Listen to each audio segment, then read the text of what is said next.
Hola, me llamo Alex. Y yo me llamo Camila. Sean bienvenidos a un nuevo video de este canal. El día de hoy hablaremos de 4 puntos importantes que ocurren en nuestra sociedad. Comenzaremos hablando acerca de la cultura, cuáles son sus características y cómo la cultura se da entre sus diversas categorías. Eso no es todo. También hablaremos acerca de la diversidad cultural y de qué manera se da la diversidad cultural en el Perú. También hablaremos acerca de las diferencias e implicancias de la pluriculturalidad, multiculturalidad e interculturalidad. Además mencionaremos algunos ejemplos en la situación actual del Perú. Para finalizar, mencionaremos uno de los patrimonios más importantes del Perú, que además es considerado Patrimonio Cultural de la Humanidad. ¿Cuál es el significado de cultura? La palabra cultura proviene del latín que significa cultivar, labrar o cuidar, y haciendo referencia a cultivar el conocimiento y la educación en el sentido de la capacidad intelectual que adquiere una civilización. La cultura es un sistema complejo de conocimientos y de costumbres que caracteriza a una civilización determinada y que es transmitido generación por generación. En otras palabras, es el resultado de la acumulación de experiencias. Como por ejemplo, el lenguaje, nuestros hábitos, forma de vestir, comportamiento y nuestros pasatiempos que realizamos son algunos de los aspectos que forman parte de la cultura, ya que lo tuvimos que aprender de alguien más. La cultura se caracteriza por ser aprendida, compartida y dinámica. El objetivo de las mismas es de garantizar la supervivencia de un grupo social. La cultura es aprendida, ya que muchos de nuestros conocimientos los adquirimos mediante pruebas y fallos, pero la mayoría son productos de la imitación, es decir, aprendida desde la antigüedad o de los demás. La cultura también es compartida. Las ideas, los valores, las creencias y demás aspectos de la cultura se aprenden observando, escuchando, conversando con otras personas, en otras palabras, compartiendo.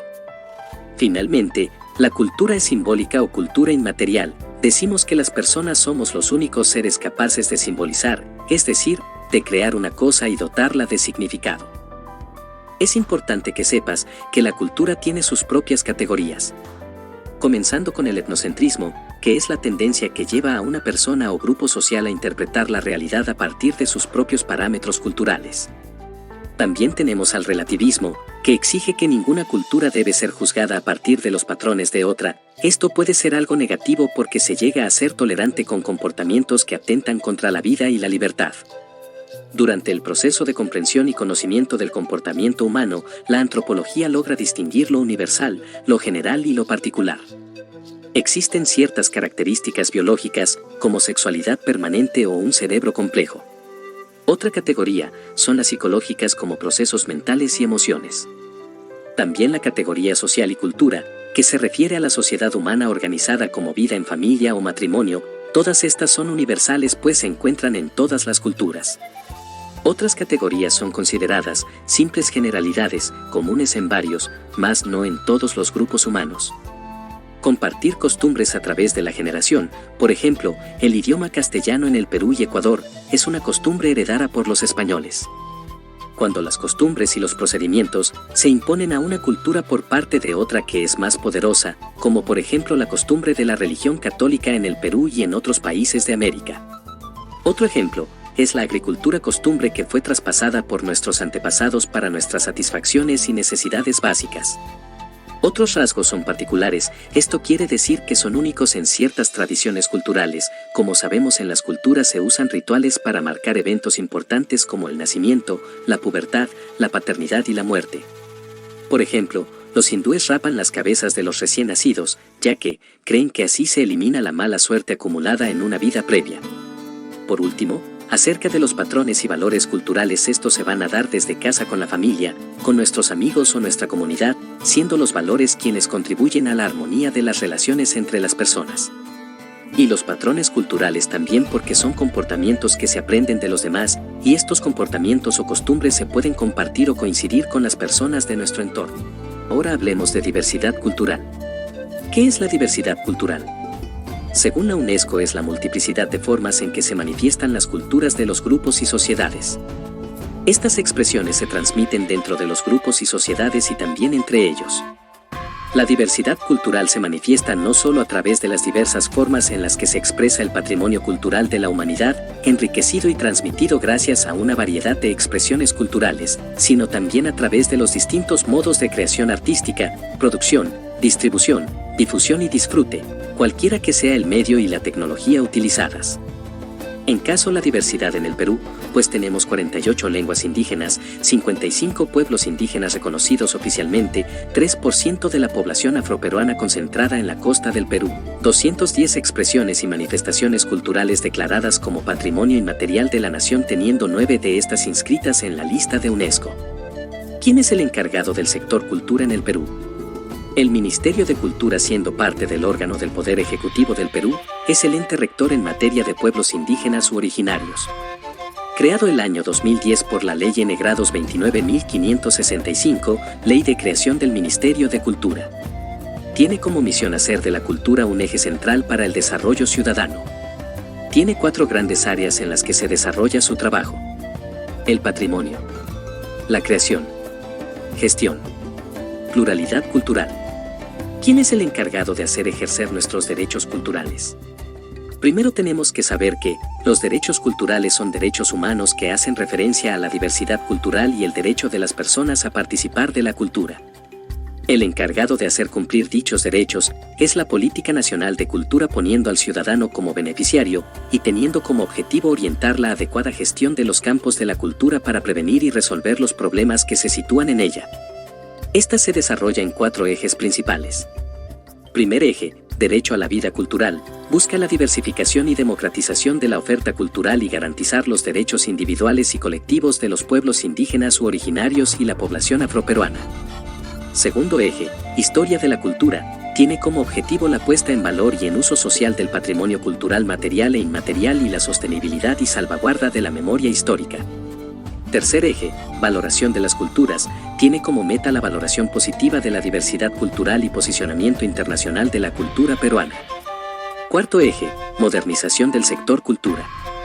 Finalmente, informarte que el sector cultura tiene como fin garantizar el derecho de toda persona a participar y tomar parte libremente en la vida cultural de la comunidad, lo que genera efectos positivos para que los ciudadanos, sin excepción, puedan ejercer sus derechos, aprovechar sus habilidades y tomar ventaja de las oportunidades que encuentran en su medio. Hablemos de la pluriculturalidad, multiculturalidad e interculturalidad. Entendemos muy seguido que estos términos son muy parecidos, casi iguales. Sin embargo, tienen significados diferentes y no todos son apreciables en el Perú. Primero, se entiende que un país es pluricultural si en su territorio coexisten grupos con distintas culturas. Esto no garantiza que todos tengan equidad sobre sus derechos. Por ejemplo, países como México, Estados Unidos o nuestro caso en el Perú hay pluriculturalidad porque hay gran cantidad de grupos de diferentes culturas. En nuestro caso hay una enorme cantidad de culturas distintas en la sierra y selva. Sin embargo, no a todos se los respeta de la misma manera. Segundo, la multiculturalidad. Muchos piensan que es lo mismo que la pluriculturalidad, pero tenemos que hacer más énfasis en el respeto, igualdad y equidad. Si hablamos de esto, el Perú no es multicultural, porque se evidencia la poca igualdad en calidad de derechos. Por ejemplo, la educación en el país es mejor en sectores urbanos como en la ciudad de Lima, pero en demás regiones de la sierra y selva, la educación es muy paupérrima. Debido a ello, las personas de la sierra y selva tienen muy difícil el acceso a una universidad en Lima. Tercero y último punto, la interculturalidad es la más completa de los 3. Añadiendo la convivencia y el respeto hacia las demás culturas es el intercambio cultural, la interacción entre personas de diferentes culturas, favoreciendo el diálogo, la integración y la convivencia. En el Perú no siempre se puede decir que hay interculturalidad, pero se va implementando. Por ejemplo, tenemos el trabajo que hace el Ministerio de Cultura, tratando de hacer convivir cada vez más a las culturas de sierra y selva con las personas de zonas urbanas. Dejemos en claro qué es un proyecto y el objetivo que tenemos como país. ¿Qué entendemos por patrimonio cultural? Según la UNESCO, el patrimonio es el legado cultural que recibimos del pasado, que vivimos en el presente y que transmitiremos a las generaciones futuras. Tiene el potencial de promover el acceso a la diversidad cultural y su disfrute. Conforma un sentido de pertenencia, individual y colectivo que ayuda a mantener la cohesión social y territorial. Uno de los principales patrimonios culturales en el Perú es el Centro Histórico de Arequipa, que es considerada como Patrimonio Cultural de la Humanidad. Arequipa constituye un verdadero oasis en el desierto, que ha hecho posible la ocupación, vida y desarrollo de una sociedad desde épocas prehispánicas a la actualidad, teniendo un rol protagónico y crucial para su sostenibilidad en el tiempo. El eterno cielo azul donde el sol extiende sus rayos bajo la mirada de sus 3 guardianes de poncho blanco. Es una ciudad para soñar, crear y amar. Arequipa posee diversos atractivos culturales que la han convertido en uno de los lugares turísticos más atractivos para visitar. Cada vez hay más personas en el mundo que quiere conocer a la blanca ciudad donde ruge una población llena de orgullo. La distinción arquitectónica, urbanística y territorial convierte a Arequipa en un lugar de atracción cultural, donde los visitantes no solo se llevan fotografías de una ciudad antigua, sino que también ellos portarán la marca de una cultura viva. El centro histórico es el lugar más majestuoso de la ciudad. Es el origen de una población de casi 1 millón de habitantes y que ha podido mantenerse a través del tiempo. A pesar de la llegada de la modernidad y a diferencia de otras ciudades en el mundo, la existencia de nuevas necesidades y nuevos usos no ha influido en la conservación de su configuración, que se sigue manteniendo firme y soberbia ante los ojos del mundo. Las estructuras que poseen casi 5 siglos siguen sirviendo para las necesidades actuales, reutilizando la arquitectura. Lo que antes fue una casa ahora son museos, galerías de arte, centros culturales, centros comerciales. Se ha logrado el reciclaje de toda una infraestructura urbana para satisfacer el apetito cultural de miles de personas, porque lo antiguo sigue satisfaciendo necesidades contemporáneas. Por esta razón Arequipa está siendo expuesta a los ojos del mundo por sus costumbres, su gastronomía, sus calles, sus paisajes, sus casonas, su calidez, su gente que forma parte del patrimonio cultural del mundo. ¿Aprendiste algo nuevo el día de hoy? Si es así, no olvides de dejar tu like y compartir. Nos vemos hasta un próximo video.